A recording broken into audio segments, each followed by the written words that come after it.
Mesdames et messieurs, bonjour et bienvenue sur ce rendez-vous de l'information. Au sommaire, le rapport d'activité du président Louis Vlavonu est adopté par la majorité des députés de la 9e législature. C'est pour la deuxième fois que cette législature apprécie et valide à la majorité près le rapport de son président. Suivez dans ce journal le point des débats avec Emma Rodon. Et pour le dernier acte du feuilleton du mois de ce vendredi, nous vous invitons autour de la plus vieille table de belote à Ouida, installée au quartier Abata. Elle continue de drainer du monde jusqu'à ce jour. Calvaire au niveau de l'axe Carrefour Sika Toyota Calavi, un gros bouchon s'y observe aux heures de pointe. Une de nos équipes est allée faire le constat. Les détails dans un instant. À nouveau, bonjour. Et de deux pour le président de l'Assemblée nationale, Louis Vlavonu, pour la deuxième fois au cours de cette 9e législature.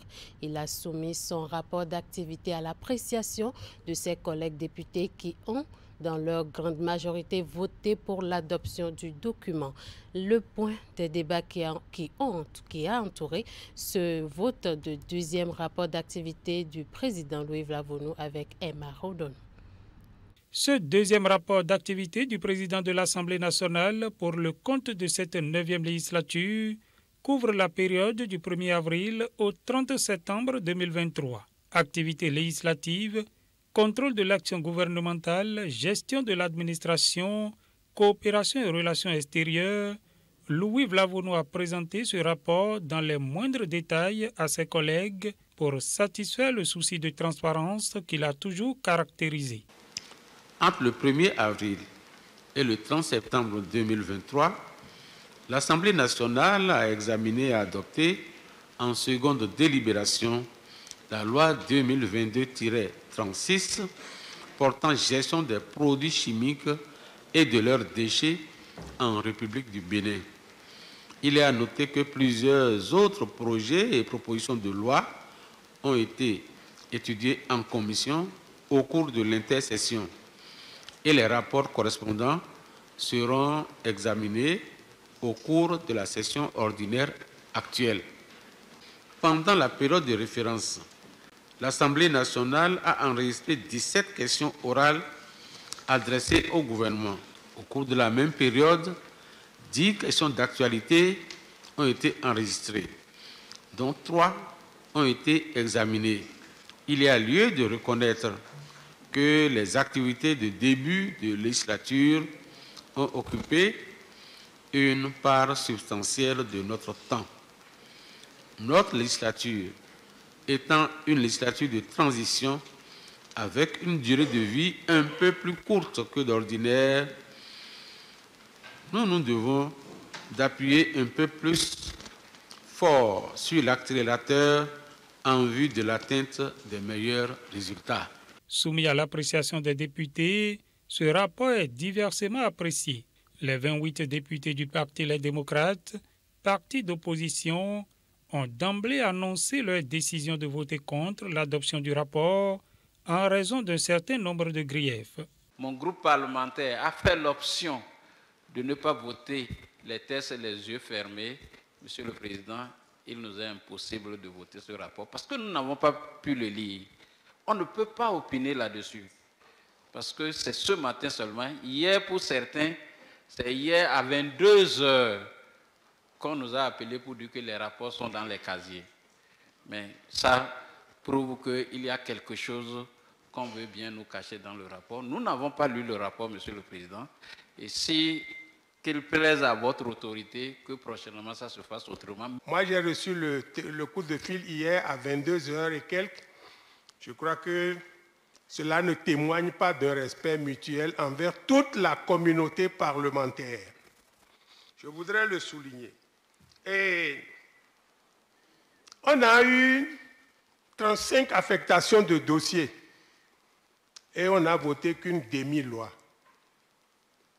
Cela ne me paraît pas digne de ce que nous avons à faire ici. Comment voulez-vous que votre rapport d'activité soit voté Si avec votre majorité mécanique, vous faites voter le budget du Parlement en procédure d'urgence juste pour réparer les erreurs du gouvernement, comment voulez-vous que votre rapport d'activité soit voté si vous avez tendance à faire du Parlement le prolongement de l'exécutif? Monsieur le Président, tout mon corps me demande de voter contre votre rapport. Il est pourtant très bon. Ce rapport du président de l'Assemblée nationale diront en chœur les députés de la mouvance parlementaire qui ont d'ailleurs, à l'occasion, salué le travail d'orfèvre du président Louis Vlavonu. Monsieur le Président, nous avons lu le rapport. Je vous répète, nous avons lu le rapport. Et même ceux qui disent qu'ils n'ont pas lu le rapport ont su que dedans il y a des ordinateurs partagés. Comment ils ont fait? C'est pas une boule magique? Ou bien c'est pas les cartes qu'ils ont su qu'il y a des ordinateurs dedans? Ils n'ont pas lu, mais ils savent qu'il y a des ordinateurs, qu'il y a des véhicules à acheter. Monsieur le Président, ce n'est pas seulement Pipan. On va ajouter Pipan pour... C'est sans problème, ce n'est pas nous. Ce groupe de mots ne vient pas de nous. Ça vient d'ailleurs. Suivez mon regard. Monsieur le Président, je me demande, si vous continuez encore à présenter vos rapports, on va vous donner carte blanche jusqu'en 2026. Tellement c'est clair, limpide, objectif. Nous allons vous donner carte blanche. Et nous, surtout, nous les deux groupes minoritaires, nous allons vous donner carte blanche. C'est un rapport sincère, rédigé sur fond de sincérité. Ensuite, il est très transparent. Il se laisse lire aisément. Monsieur le Président, c'est vrai qu'on a entendu beaucoup de choses. Mais il me plaît encore de dire que vous faites assez pour l'image de notre Parlement. Soumis au vote, le deuxième rapport d'activité du président de l'Assemblée nationale pour le compte de la 9e législature a été adopté par 81 voix pour, 28 contre et 0 abstention. À l'instant, le point des débats ayant conduit à l'adoption du rapport d'activité du président Louis Vlavonu à l'Assemblée nationale. Le groupe B du complexe scolaire de Yamoussaga, dans le 2e arrondissement de Djougou, ne dispose pas suffisamment de salles de classe pour accueillir les écoliers.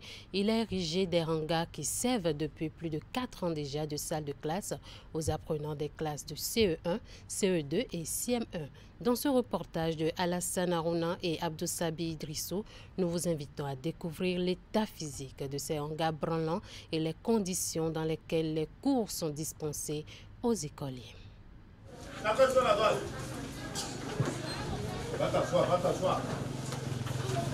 Des écoliers des classes de C1, CE2 et CM1 en situation de classe sous ces hangars de fortune. Nous sommes ici au complexe scolaire groupe B de l'école primaire publique de Yamoussaga à Djougou Centre. Un mois après la reprise des classes, ces jeunes apprenants continuent de suivre les cours dans ces conditions précaires, exposés aux intempéries de tout genre. Vraiment, la situation, comme vous l'avez constaté, nous sommes sous un apatam. Ça fait plus de 4 ans que moi je suis venu voir cette situation dans l'école. Jusqu'à présent, ça existe. Vraiment, vous avez vu l'état de l'école, du bâtiment. Chaque année, à la rentrée, il faut qu'on sollicite les parents d'élèves pour mettre un peu de renfort à notre hangar. Avec l'effet du vent, de l'eau, tout ça, là, vraiment, nous sommes dans des difficultés. Ah, le soleil, si vous avez même vu mon tableau d'affichage et les tableaux, quand la pluie commence, le vent, le soleil, là, tout, c'est pas... Même si on voit la pluie s'annoncer là, on range tout le monde se cherche, disons, tout le monde se cherche, maître comme élève. C'est un appartement qui n'est même pas solide. Vraiment, ici, là, c'est vraiment compliqué. On souffre tellement. Tant de fraîcheur, tant de saison pluvieux, on a de mal à suivre les cours. Les élèves ne viennent pas à l'école.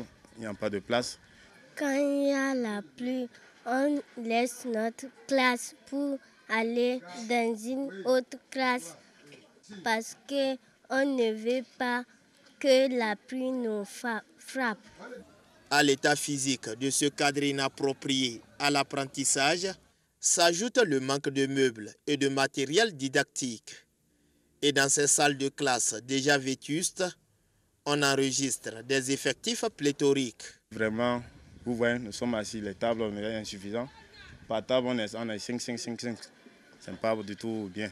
Bon, nous avons les enfants qui sont à 3, à 4. J'ai un effectif de 101. Bien, ils ne sont pas dans de bonnes conditions. Donc, dans ces conditions, les enfants n'arrivent pas à écrire correctement. Bon, c'est aussi les difficultés que nous avons. Et tout cela, c'est manque de mobilier, table et banc. Construire un module de 3 salles de classe pour désengorger et créer les bonnes conditions de travail aux enfants, c'est le vœu le plus cher de ces enseignants qui en appellent à l'aide de l'État central. Moi, comme on parle maintenant de la décentralisation, j'ai fait un appel au maire d'abord. Je commence par le maire de la commune et de penser à nos frères, à leurs enfants, de les mettre dans de bonnes conditions, car eux-mêmes ils étaient dans de bonnes conditions pour être là aujourd'hui. Donc de ne pas laisser nos frères, nos sœurs là, de penser à nous. Et nous lançons aussi un CSOS à l'État, le père de la nation, et de faire un recours à Yamsaga pour voir ce que nous vivons. Cette situation de précarité dans laquelle végète ce lieu d'apprentissage n'est pas méconnue de l'autorité communale, selon les propos du directeur de cette école. Quelques jours après sa prise de service, l'actuel maire de Djougou a effectué une descente sur les lieux pour toucher du doigt les réelles difficultés de cet établissement. Cette unité. Des difficultés, les usagers de l'axe Carrefour Sika Toyota Calavia rencontrent également aux heures de pointe et pour cause. Ce tronçon est le théâtre d'un bouchon aussi dense que régulier. L'une de nos équipes s'est intéressée à cette situation qui prévaut depuis plusieurs années. Voici le constat de Hugues Vingbe, présenté par Candide Honreto. Carrefour Sika Toyota. Il est 19h42 à Cotonou.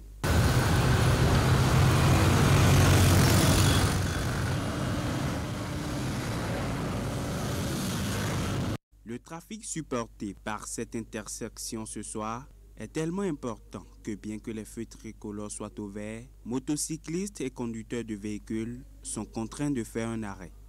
En plus de la prudence recommandée sur toutes les routes, ici, il faut faire preuve d'une grande patience. Au carrefour Béné-Maché à Ménontin, non loin de l'échangeur de Godomain, la situation est identique. Tout le trafic se concentre sur la chaussée, la piste cyclable étant fermée.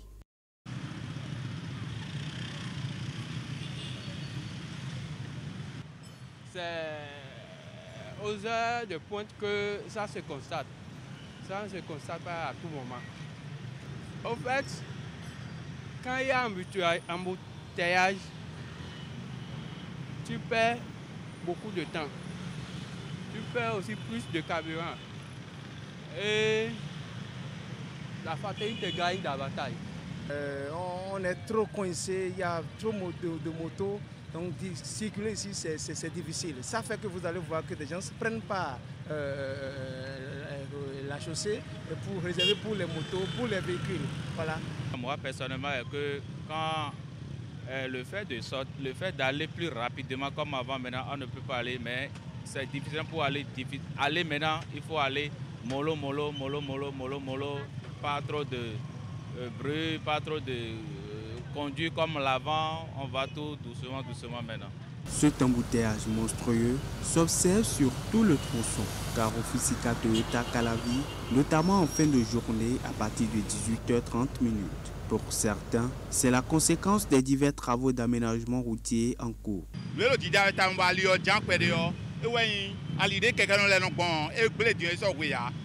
Nous souffrions beaucoup sur la piste cyclable et le président Patrice Talon a décidé de réparer la voie. De l'autre côté aussi, à Kendonou, la route est en train d'être aménagée. C'est tout ça qui crée le problème auquel on assiste sur ce tronçon.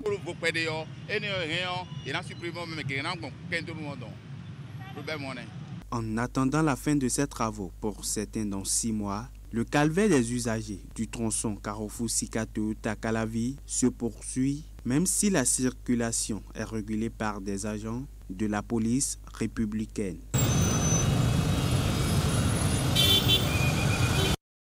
Et comme annoncé dans les titres, la cité historique et touristique de Ouidah comporte beaucoup d'autres secteurs pas très connus du grand public. Il existe dans cette ville plusieurs tables de belote où jeunes et vieux se retrouvent souvent dans l'après-midi pour jouer. Une distraction qui crée des moments de communion intergénérationnelle dans la cité de Kwassé. Canal 3 Bénin a déniché pour vous la plus vieille table de belote de Ouidah. C'est la toute première officiellement installée et qui, jusqu'à ce jour, continue d'être animée au quartier Abata. Allons à la découverte de la première table de belote de Ouidah.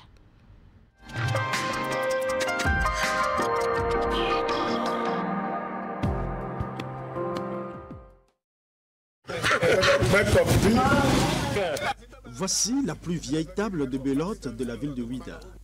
Un jeu de cartes qui réunit autour de la même table toutes les générations. Entre eux, c'est une sorte d'amicale bien réglementée avec un bureau élu, dirigé par un président. C'est le club le plus vieux de Ouidah, le club de belote le plus vieux de Ouidah.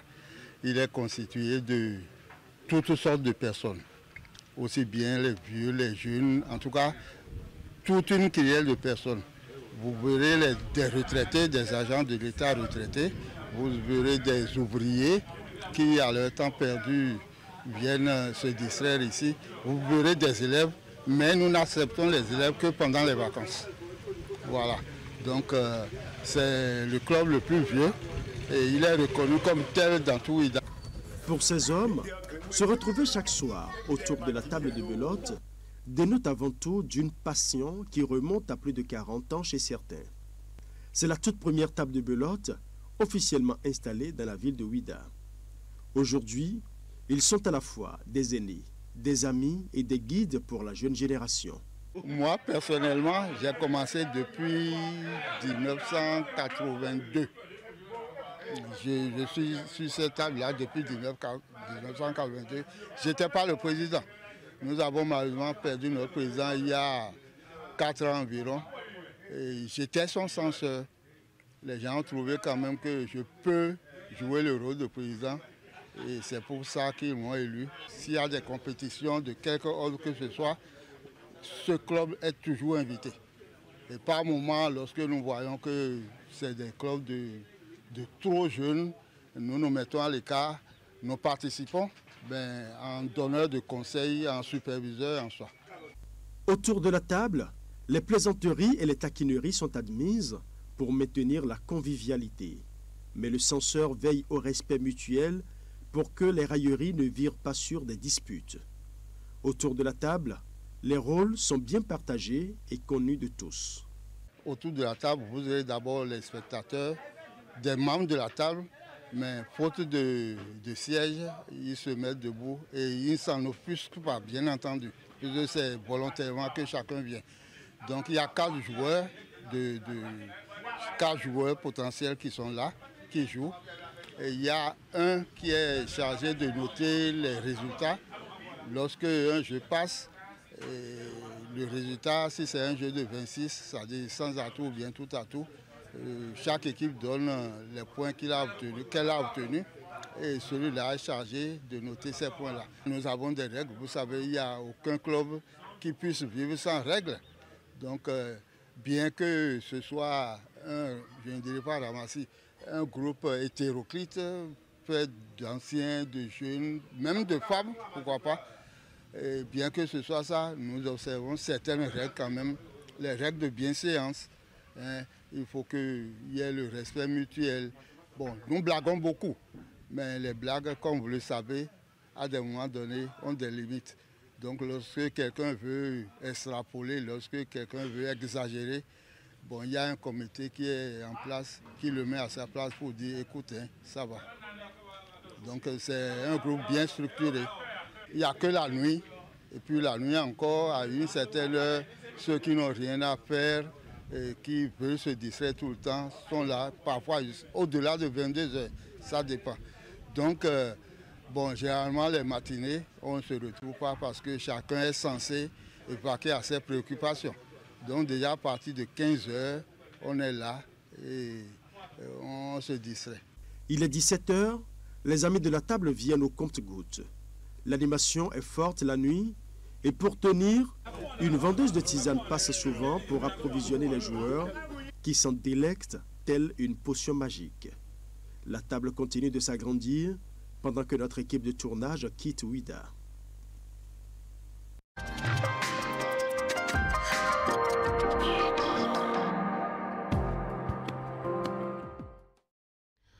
Voilà, c'était le dernier acte de feuilleton du mois démarré depuis lundi qui nous a fait découvrir les merveilles de la ville touristique de Ouida.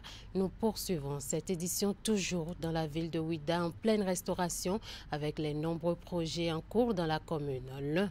L'une de ces réalisations est presque achevée et attend d'être inaugurée. Il s'agit de la rénovation complète de la place de vente aux enchères des esclaves en face de la maison de l'ancien négrier Francisco de Souza.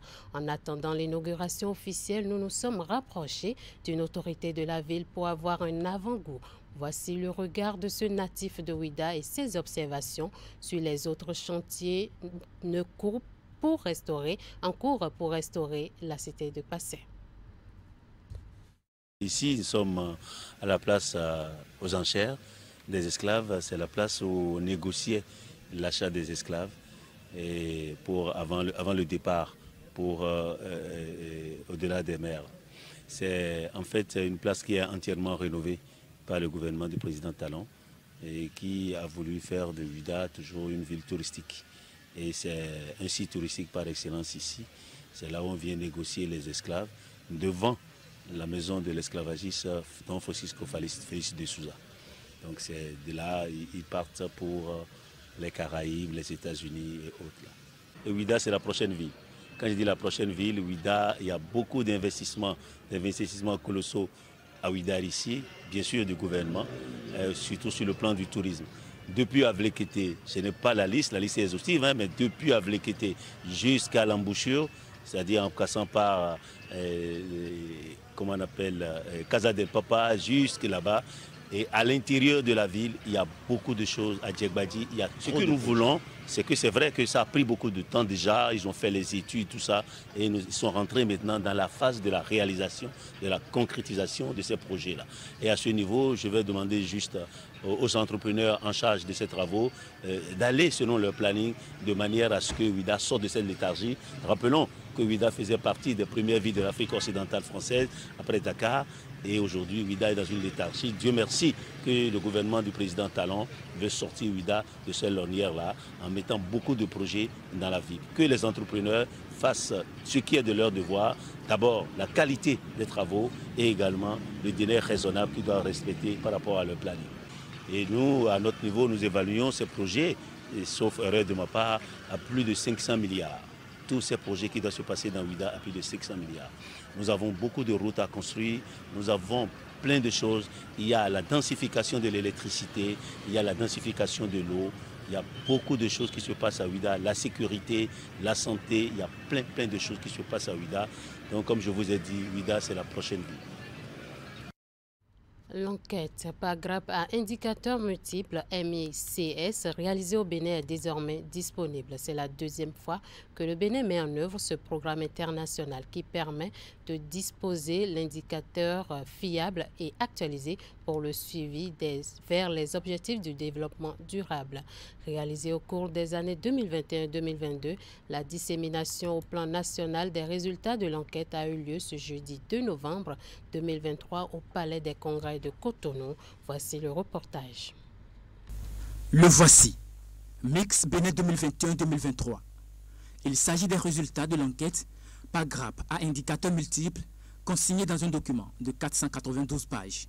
C'est un programme international de recensement des données dans les ménages qui permet de disposer d'indicateurs fiables et actualisée pour le suivi vers les objectifs de développement durable. Elle a été menée sur l'ensemble du territoire béninois et les résultats permettront d'apprécier près de la moitié des 230 indicateurs des objectifs de développement durable, en complément aux données d'autres enquêtes telles que l'enquête démographique et de santé de 2017 à 2018 et de l'enquête harmonisée sur les conditions de vie des ménages de 2018-2019.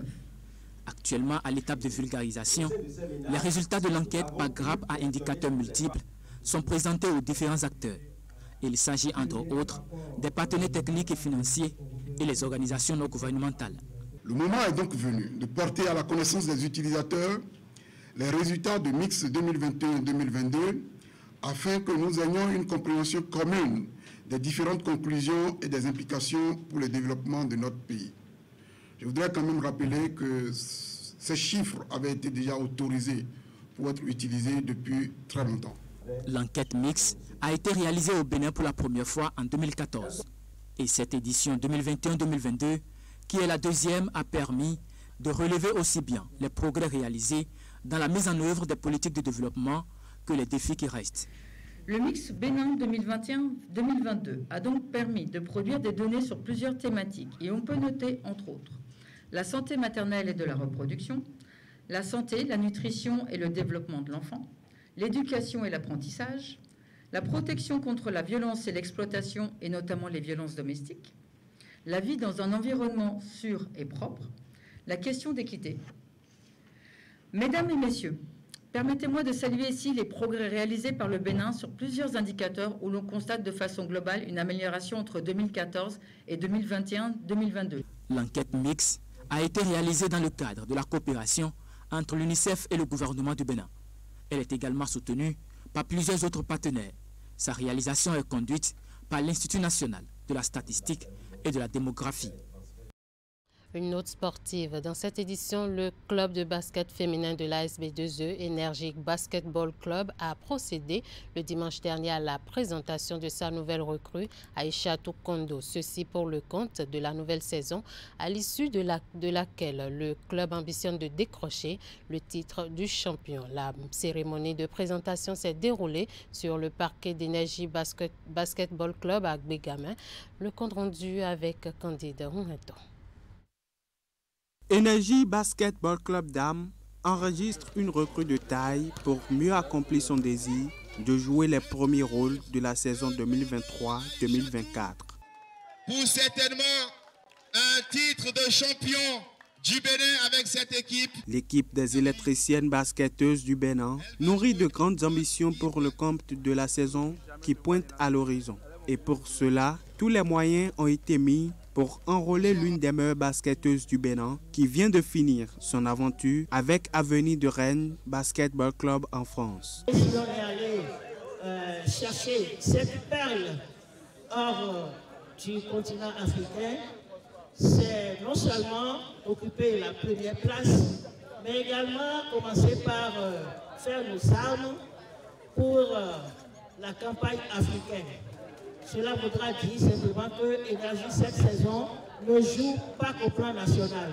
Énergie a désormais, depuis l'entame des préparatifs, ses yeux hors du Bénin. Je suis fière de revenir jouer dans mon pays et j'espère sincèrement donner le meilleur de moi-même pour qu'on puisse aller le plus loin possible.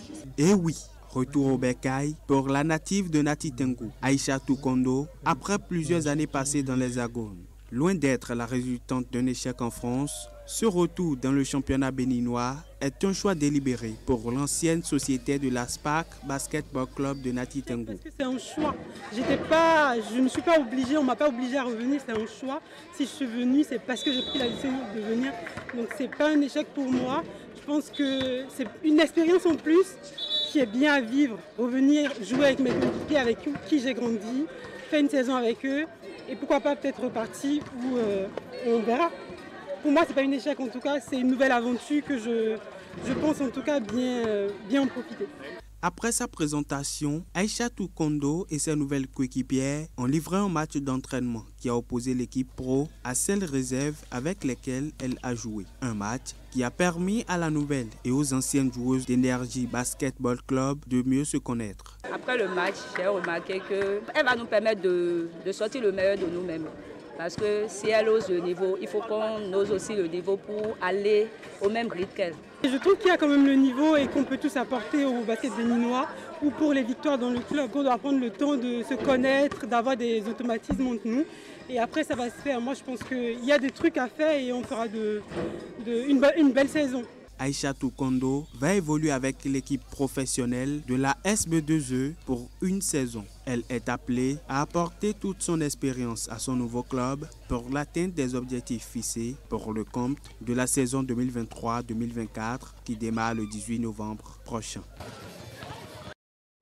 Ainsi se referme cette édition. Merci à toute l'équipe de rédaction et de réalisation. Merci à vous pour votre fidélité et à bientôt.